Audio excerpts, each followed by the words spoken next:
Welcome to our Devos this week, and we are talking about boundaries that bless. Boundaries that bless. And we're talking about this in family. And I'm going to be a little anecdotal with this one. I want to tell you a story. So I grew up in a home where, it was kind of a difficult home growing up. I don't like talking a lot about this, but, my father, he was a drinker, and he struggled with that most of his life, all of my childhood, to be sure. And my mom, well, she, was a stay-at-home mom, and she's, there with me, but we were really, really poor, never really had the means to do a lot of things. And one of the biggest problems always was centered around my father and his drinking. So as I got older, and when you're young and you have a father that drinks a lot, you don't really know that it's abnormal. I didn't know it was abnormal until I started to interact with other families whose fathers didn't do that. So I then became embarrassed. And then as I got older, like a typical teenager, I became resentful. And there was one instance, just one that I can recall, only one, when I told my father off. And it was the day that my mom died. It was the day we were planning the funeral, and we were together at night. And I'll never forget this.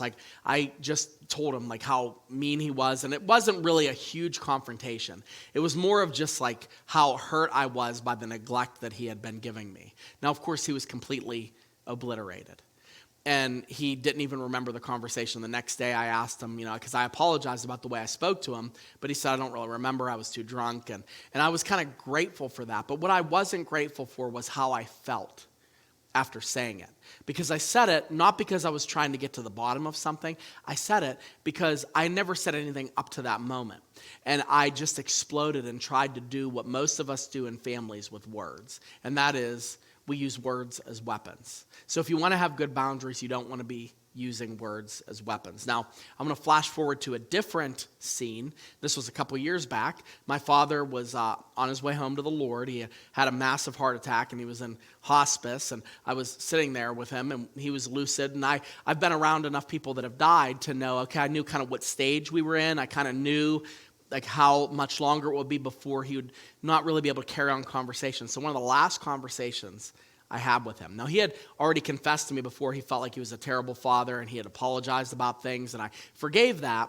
But I used that last really, really meaningful conversation to just tell him how amazing of a father he was and how he did the best he could in the circumstances that we were in. And I told him how when he became a Christian, he was like a completely different person. And I said, you were a better father to me in the last 12 years than most fathers would ever hope to be with 60 or 70 years. And I meant what I said. And I didn't regret it. I didn't regret that. I didn't regret not going back into those, I was worried about food growing up. I didn't worried about him being drunk all the time. I didn't regret that. And here's why I didn't regret that. And this is kind of where I'm going. I know I kind of went long around the forest, but this one I think is important. Sticks and stones may break my bones, but names will never hurt me is the biggest lie of any type of rhyme in the history of the English language. Because words do way more damage.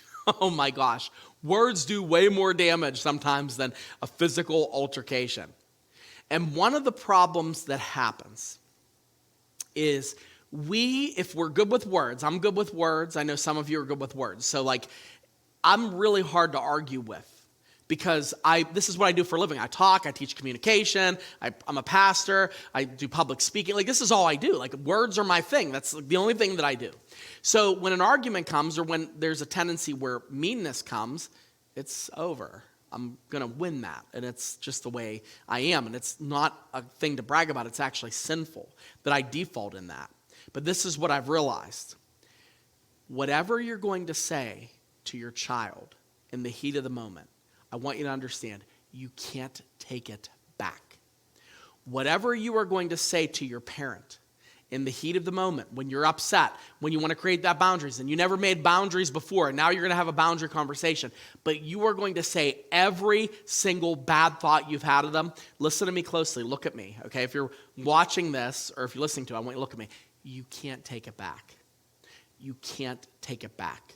And when somebody says something to you that is meant to be hurtful, or when something is said to you out of anger, that person will carry what you say to them until their grave.